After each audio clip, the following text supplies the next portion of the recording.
In this video, I am going to discuss about the blood vessels related to head, neck and face.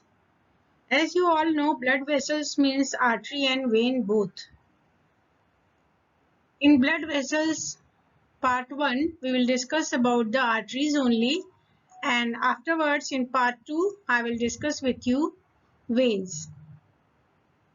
Related to competency, it is referred as 35.3, 4 and 9. The main arteries supplying the head and neck are the common carotid artery and subclavian artery. In this diagram, you can see here it is the common carotid artery and this one is the subclavian artery. As you can see, this subclavian artery is arising from the brachiocephalic trunk. So this is our right side. In further slide, I will tell you that what is the difference of origin in the right and left arteries. Now, talking about the origin of these arteries are originate from arch of aorta. As you can see here, this one is the arch of aorta. So, starting from left side, arch of aorta, you can see here the branches: left subclavian artery, left common carotid artery, and then brachiocephalic trunk. This will divide into right common carotid artery and right subclavian artery. Moving ahead to another slide, arch of aorta has mainly three branches: right, or you can say only brachiocephalic trunk, that will divide into right subclavian artery and right common carotid artery. Then the left subclavian artery. This is the left subclavian artery, and here it is the left common carotid artery. Occasionally thyroidea, ima artery and the vertebral artery. Compression of common carotid artery can be done against transverse tubercle of cervical 6 vertebra 4 cm above the sternoclavicular joint. Common carotid artery pulsation can be felt between upper border of thyroid cartilage and greater cornu of hyoid bone. This transverse tubercle of C6 vertebra is also known as carotid tubercle. Now, talking about the surface anatomy of these arteries, you can see here that common surface points are shown, that is the sternoclavicular joint.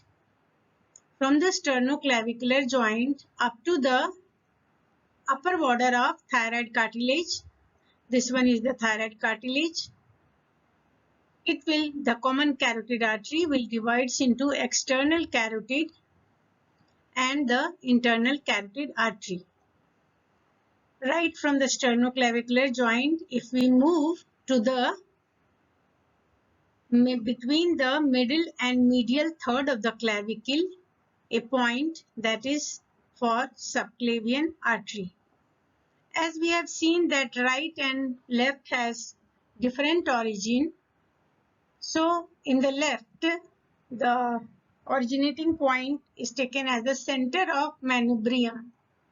So slight left to the center of manubrium will be origin for the left common carotid artery, and moving more left up to the left border of the sternum, manubrium is the point for left subclavian artery. So these are the main artery. Okay, here another vessels, you can see this one is the pulmonary trunk that is originating from the right ventricle. This one is the arch of aorta, as we have earlier discussed, and here it is the superior vena cava that will drain into the right atrium. Okay. So again, right and left subclavian artery, we have seen at the surface point that it will arise from right sternoclavicular joint, and as we have seen that left subclavian is direct branch from arch of aorta. So if you will see here, it is the pressure point of the subclavian artery for the healing pulsation of subclavian artery. The second part here, it is the second part will be around 2 centimeter above the clavicle. Okay. So subclavian artery course. It extends from the sternoclavicular joint to the upper border of first rib. You can see here sternoclavicular joint to the outer border of the first rib. So the artery that is arches above the cervical pleura and subdivided by into 3 parts by scalenus anterior muscle. Okay, you can see here the scalenus anterior muscle. Here it is labeled also scalenus anterior muscle.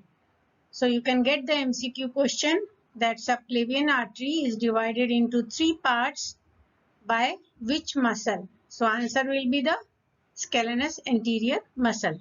First part up to the medial border of the scalenus anterior. Second part is behind the muscle. Third part is from the lateral border of the muscle to the outer border of first rib. Branches of the subclavian artery. First part has branches, that is vertebral artery. You can see here vertebral artery going to downwards. That is the internal thoracic artery. So vertebral artery we will learn in the brain. Internal thoracic in the thoracic region. Thyrocervical trunk. Okay, thyrocervical trunk.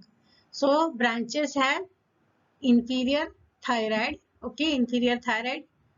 Suprascapular and the transverse cervical. So these arteries, some of the artery we have discussed while studying the thyroid. Okay, costocervical trunk. Next branch is the costocervical trunk. Superior branches are superior intercostal and the deep cervical artery.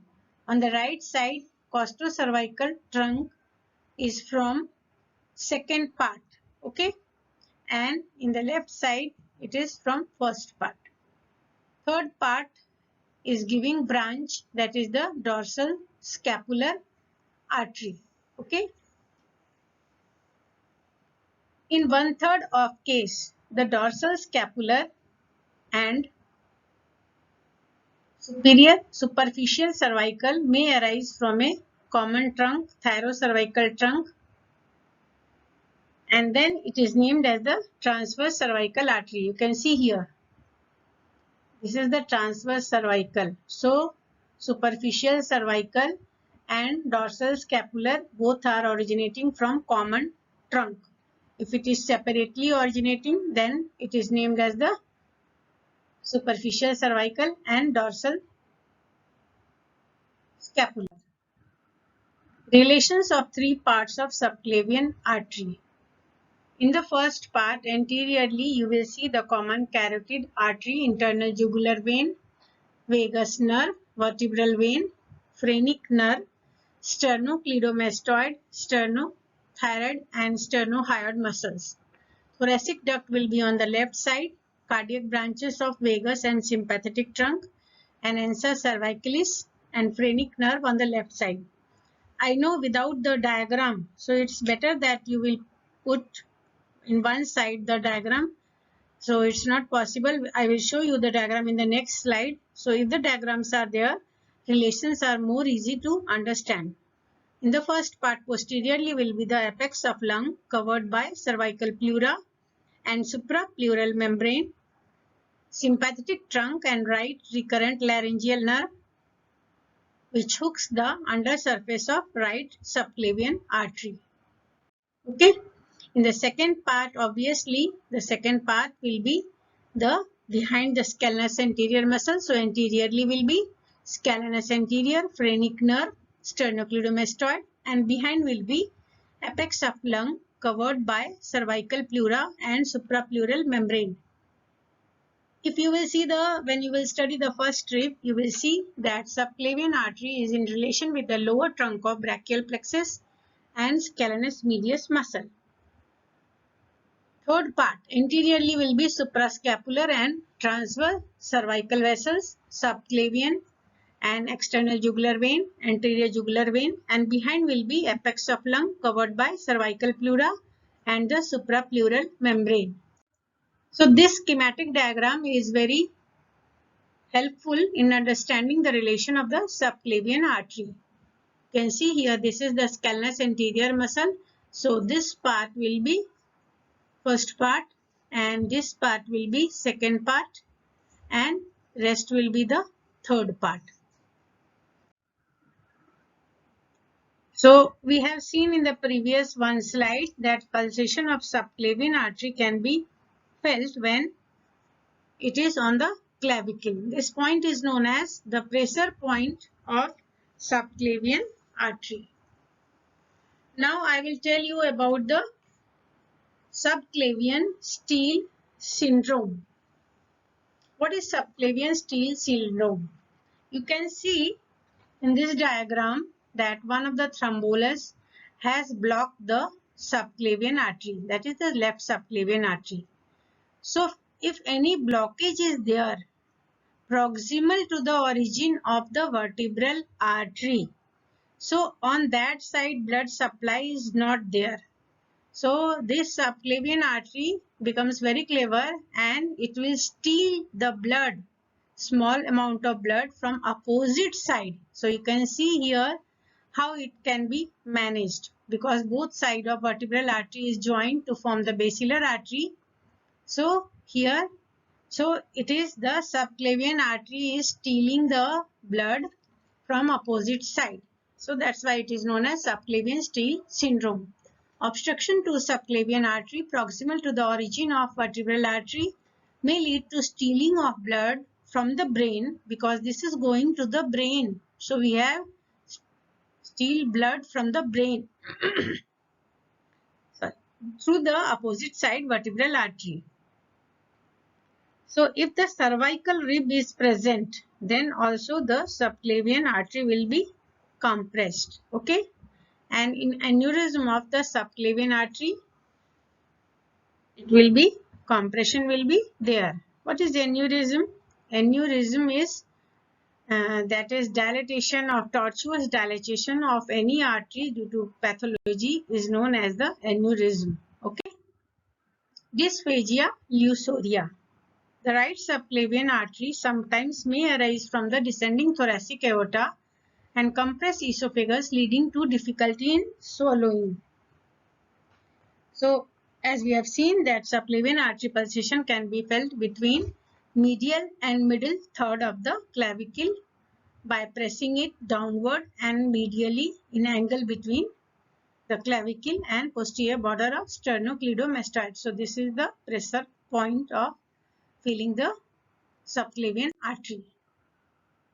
So vertebral artery, we have seen the next branch. So vertebral artery is mainly supplying the brain. So we will not study in detail, but only some of the points I will tell you here. The four parts of vertebral artery are there. Here you can see the first part. It is written first part of vertebral artery in the scalenovertebral angle. This is the scalenus muscle and this is the vertebral border. So the name is the scalenovertebral triangle from origin to C6 vertebra. The point, very important point is there. The vertebral artery will pass through the upper 6 foramen transverse areum only. It will not pass through the 7th cervical vertebra. So first part origin to C6, then the vertebral part foramen transverse areum to up to the C1 vertebra, Suboccipital part, third part, will be seen in suboccipital triangle, and then the intracranial part from foramen magnum to pons. So about the branches in the neck, spinal from the second part and muscular branches are there, will be supplying the muscles or surrounding muscles, deep muscles of neck and muscles of suboccipital triangle. In the cranial cavity, branches are meningeal, anterior and posterior spinal, posterior, inferior, cerebellar and medullary branch. We can see here, okay, this is the vertebral artery. If you follow this arrow, you will see this is the vertebral artery, okay.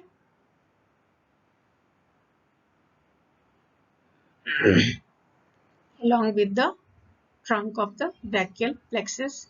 You can see here the, if you will, in many cases the viva question is very important viva question. This is the first rib. So you will see the two grooves divided by tubercle. So anteriorly subclavian vein is present and posteriorly groove is for subclavian artery, right? Now common carotid artery. The common carotid artery runs upward in the neck to the upper border of thyroid cartilage, where it divides into external and internal carotid artery. Okay. Then comes the carotid sheath. So internal carotid artery is in line with the common carotid artery. Okay.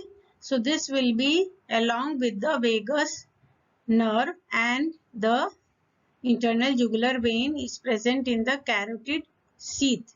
The anterior sheath, the wall of the sheath is made up of pretracheal fascia, investing layer, and then deep cervical fascia.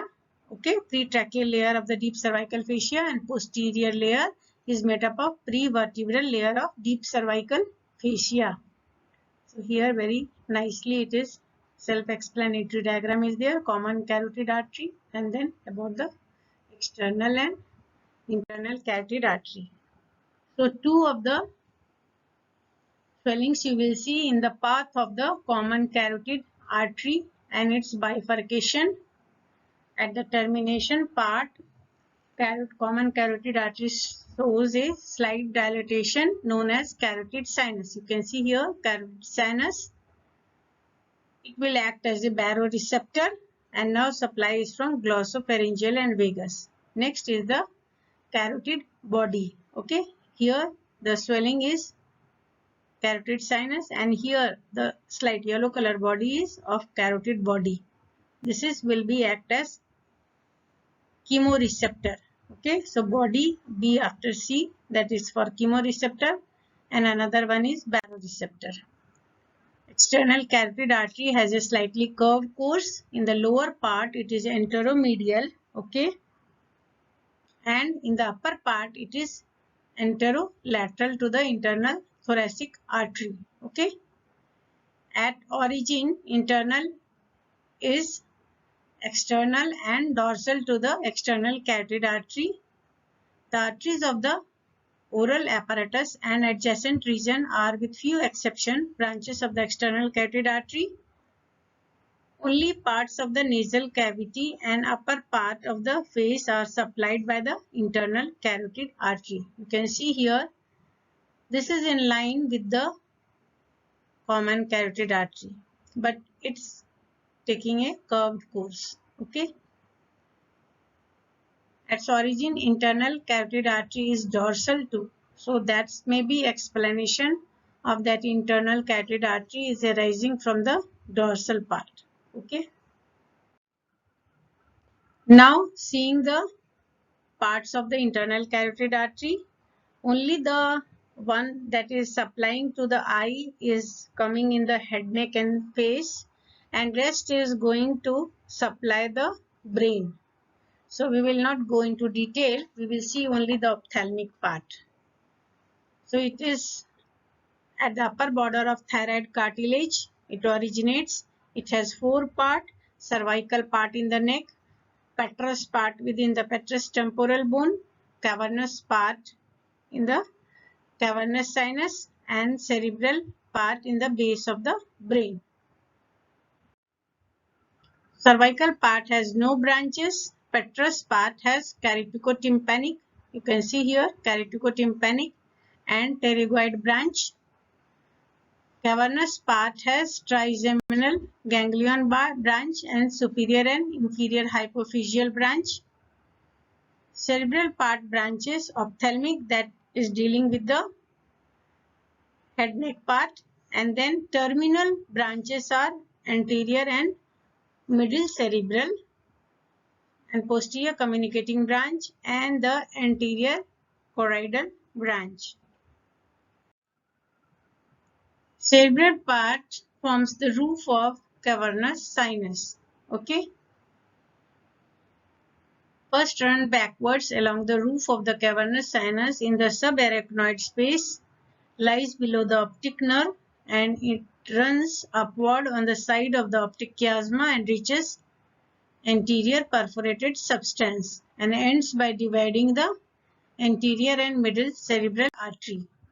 You can see here this one is the internal carotid artery and it is ending by dividing into anterior cerebral artery and the middle cerebral artery. This one is the posterior communicating artery. Posterior cerebral artery is the terminal branch of basilar artery. So, internal carotid artery terminally divides into anterior and middle cerebral artery. This is also a branch showing the internal carotid artery, all branches. Branches of the ophthalmic artery, I am telling you all branches. Central artery of retina, first and most important because it is an end artery, arises from ophthalmic artery.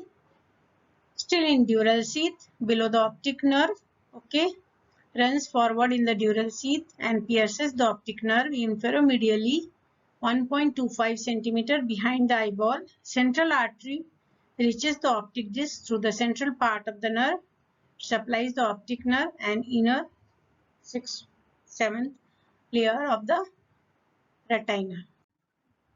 Lacrimal artery, so very important, it is the large artery. It passes forward along the upper border of lateral rectus and supplies the lacrimal gland, eyelid and conjunctiva. Branches are glandular branches to lacrimal gland, to lateral palpebral artery. Okay, so the lateral palpebral artery arising from the lacrimal artery. Two zygomatic branches, zygomaticofacial and zygomaticotemporal branches. Recurrent meningeal branch run backward to enter the middle cranial fossa through the superior orbital fissure and muscular branches. Next is the posterior ciliary arteries in two sets. Okay. Moving ahead, another branch is supraorbital artery, which accompany the supraorbital nerve, passing from the supraorbital notch to enter the scalp and divided into lateral and medial. Then the anterior and posterior ethmoidal artery, dorsal nasal artery, supratrochlear artery, and the medial palpebral artery. So here we are getting the medial palpebral artery and lateral palpebral is branched from the lacrimal artery. You can see here all the branches of the ophthalmic artery. Very beautiful, nice diagram, self-explanatory. Blood supply of eyelid. Okay, upper lid, two arcades are there, and lower eyelid, that is one arcade is there. Medial palpebral from ophthalmic artery, lateral palpebral from lacrimal artery. Anastomosis is there. Okay, so with branches of the superficial temporal and with branches of the angular and infraorbital artery. Infraorbital. So to summarize with, these are the branches of the internal carotid artery. So if you take the printout of this slide, you will remember all the branches of the internal carotid artery. Right? This is the diagram showing all the branches of the carotid sinus, carotid body, external carotid artery. Okay. Now we will deal the very important artery that is dealing with the concern with the head, neck and face. Very important external carotid artery. Very frequently you will get in examination external carotid artery. By anywhere in the Bible also it is asked. Branches. So up to how much marks it is there, you have to elaborate that. From upper border of thyroid cartilage, it is originating and terminating in the behind the neck of mandible in the substance of parotid gland. Okay, we will see what are the branches. Okay, 3 anterior branch are there: superior thyroid, lingual, facial. 2 posterior branch are there: posterior auricular, occipital. 1 medial branch is there, ascending pharyngeal, and 2 terminal branch are there. So altogether 8 branches are there from external carotid artery. Now first branch, that is the superior thyroid artery. This artery arises from external carotid artery at the level. So in the start all the arteries are giving position according to the greater cornu of the hyoid. Point for the superior thyroid artery is below the greater cornu of hyoid. Okay. So from there it will runs downward and forward, and it is in close relation to external laryngeal nerve, by which a very important applied is there. So in surgical procedure to ligate superior thyroid artery is ligated nearer to the gland. Opposite is for inferior thyroid artery. What are the branches of the inferior thyroid, that is superior thyroid artery? Sorry. What are the branches of the superior thyroid artery? First will be the infrahyoid branch. So you can see here infrahyoid branch. It will anastomose with the fellow of the opposite side. Next will be the sternocleidomastoid branch. Here it is the sternocleidomastoid branch. Then the superior laryngeal branch. This superior laryngeal accompanies the internal laryngeal nerve. It will pass deep to the thyroid muscle and pierces the thyroid membrane to supply the larynx. Then cricothyroid branch. Okay, this is the cricothyroid branch. Then the glandular branch to thyroid gland. Reaching up to the upper pole of the thyroid gland, it will divide into anterior and posterior branches. Anterior will reach up to the upper border of the isthmus and then anastomose with the fellow of its opposite side, and then superior thyroid, that is posterior branch, will go down and anastomose with branch from the inferior thyroid. Next is the lingual artery. It is also one of the anterior branch. Okay. So it is at the level of the greater cornu of the hyoid.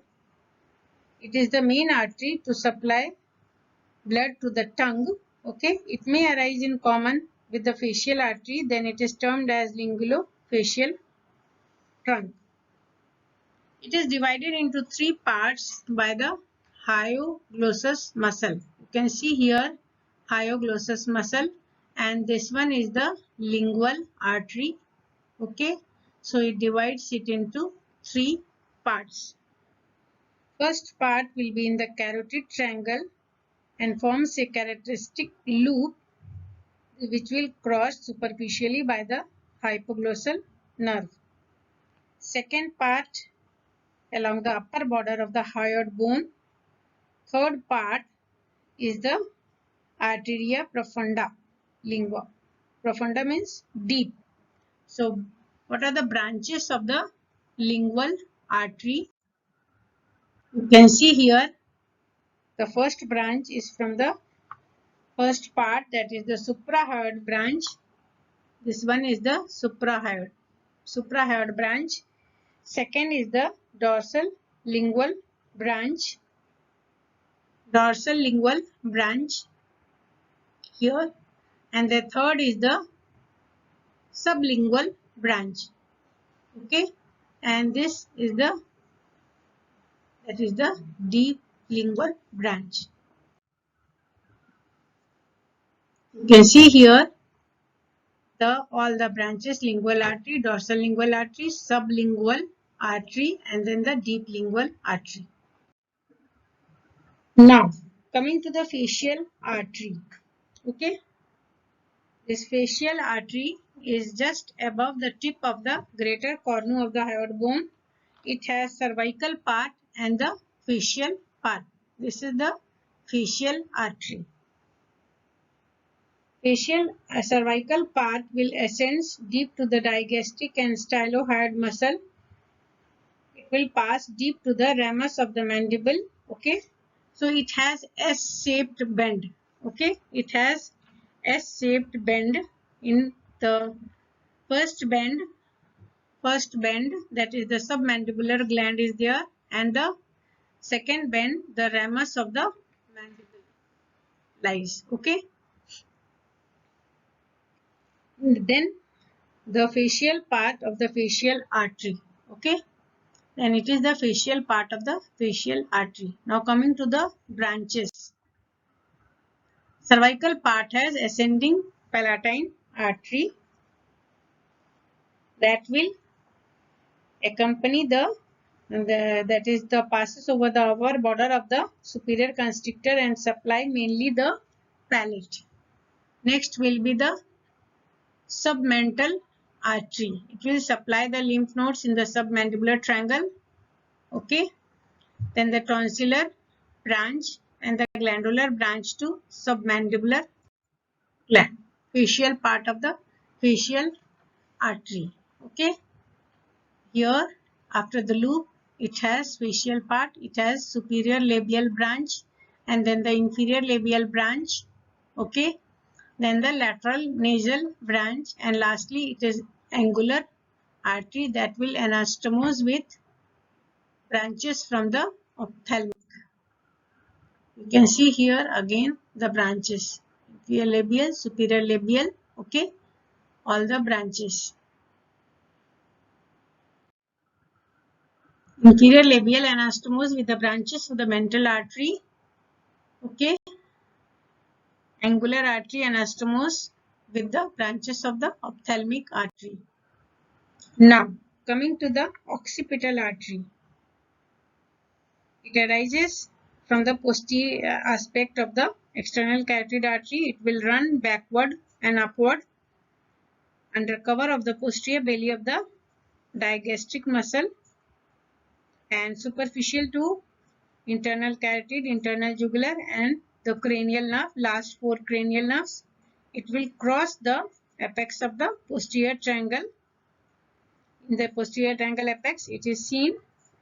Okay, lastly, it will cross the superior oblique and semispinalis capitis at the apex of the suboccipital triangle to reach the underneath of the trapezius muscle, which it pierces 2.5 centimeter away from the midline and comes to lie just lateral to the greater occipital nerve. What are the branches of the occipital artery? Here are the branches of the occipital artery to the sternocleidomastoid. Okay, then the stylomastoid, auricular branch, mastoid branch, meningeal branch, descending branch, and the occipital branches are there. This level, all are labeled. Then coming to the posterior auricular branch, it is a posterior branch. It will crosses superficial to the stylohyoid muscle. It will run afterwards, upward and backward, parallel to the occipital artery. Lastly, it becomes the superficial and lies on the base of the mastoid process behind the ear. So branches is there to the ear also. So what are the branches of the posterior auricular artery? Okay. So branches are the stylomastoid artery. Stylomastoid artery. This stylomastoid branch will pass along with the facial nerve to the stylomastoid foramen. Then the auricular branch. Here it is the auricular branch. And lastly the occipital branch that will anastomose with branches of the occipital artery, occipital branch of posterior auricular. Then the ascending pharyngeal artery, it is arising from the medial aspect. It will run upward between the side walls of pharynx and internal carotid artery up to the base of the skull. Okay. It will supply walls of pharynx, stylopharyngeus, deep muscles in front of the vertebral column. So what are the branches of the ascending pharyngeal artery? Pharyngeal branch, meningeal branch, then the inferior tympanic branch, and then the palatine branch. This is the ascending pharyngeal artery. Lastly, the superficial temporal artery. So it is told that it is only the continuation of the external carotid artery.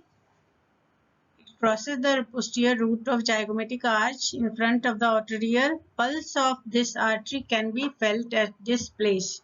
Sometimes it is known as the artery of anesthetic. Okay, because of that, you can easily feel the pulsation of superficial temporal artery in front of the tragus. What are the branches of the superficial temporal artery?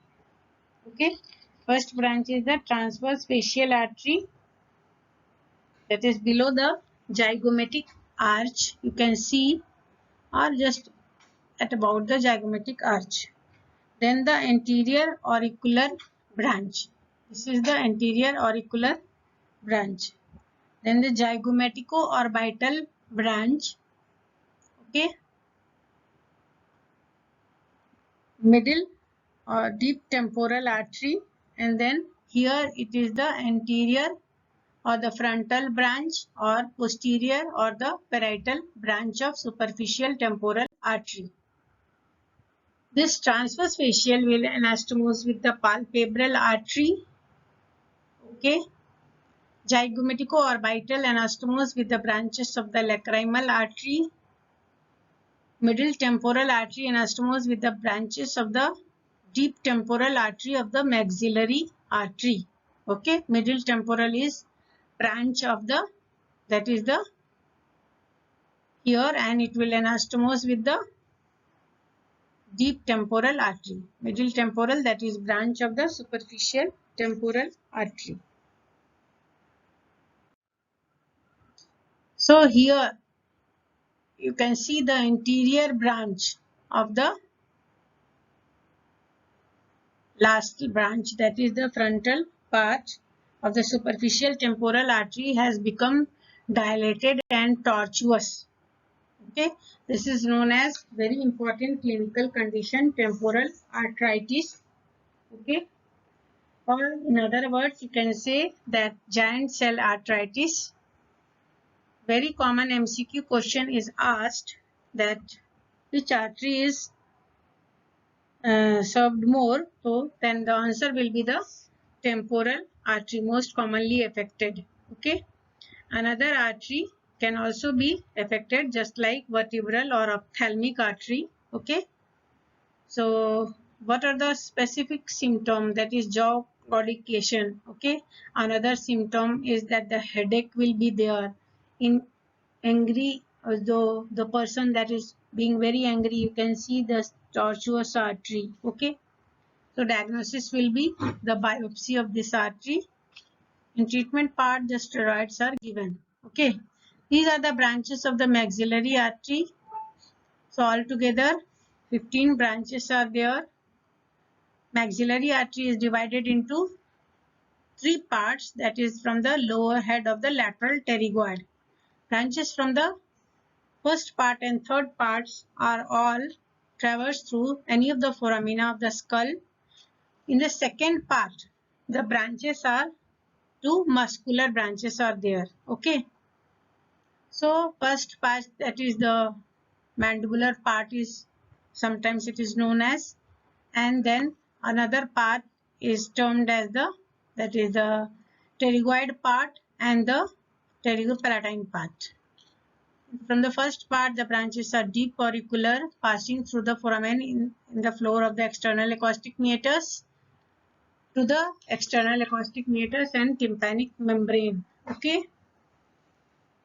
Next branch is anterior tympanic, passing through the petrotympanic fissure to the inner surface of the tympanic membrane. Middle meningeal, passing through the foramen spinosum. Accessory meningeal, passing through the foramen ovale, and inferior alveolar, passing through the mandibular foramen. Middle meningeal artery is the very important artery and part of the maxillary artery in the infratemporal fossa. It divides into anterior and the posterior terminal branches. Its branches of the middle meningeal are small ganglionic branches, petrosal branch, superior tympanic, petrosal branch, temporal branches, and anastomotic branches. One very important applied is that is the inner to the pterion. The middle meningeal artery is very prone to damage in extradural hemorrhage. So there, from the Burr-Hole technique, because this part is very thin, surgical procedure is done. Inferior alveolar artery, the branches are mylohyoid artery, dental branches, alveolar branches, mental artery, and incisive artery. Because inferior alveolar artery will pass through the mandibular foramen, so all the related branches are named in relation to that only. Very easy to remember. I have told you earlier that second part has mainly branches applying to the muscles, deep temporal to temporalis, pterygoid to both pterygoid, masseteric branch to masseter muscle, and buccal branch to buccinator. From the third part, these are the branches: posterior superior alveolar branch. Foraminas are alveolar canal in the body of maxilla, infraorbital from the infraorbital fissure, greater palatine through the greater palatine canal. Okay, passing to the supply the soft palate, tonsil, palatine gland, pharyngeal branch, artery of pterygoid canal, then the sphenopalatine branch. It is the largest branch, very large branch. Okay. Then moving ahead, it is the diagram of all the branches of maxillary artery, three parts. You can see here the lateral pterygoid muscle is dividing into three parts. This artery is endangered during minor surgical procedure or during the dental treatment. Okay. These are the anterior palatine artery, sublingual artery, facial artery. Okay. So these are the again all the summarization of all the branches of the external carotid artery. So this is a flow chart explaining the branches of the external carotid artery. So if you will take a printout of this, you can summarize in one page that are the branches of the external carotid artery. So this is again the last diagram, which all the branches are very nicely labeled. Okay. so you can recall and summarize all the branches. So I think that I have able to understand you all the arteries of the head, neck and face. Next time we will discuss about the veins related to head, neck and face. Okay.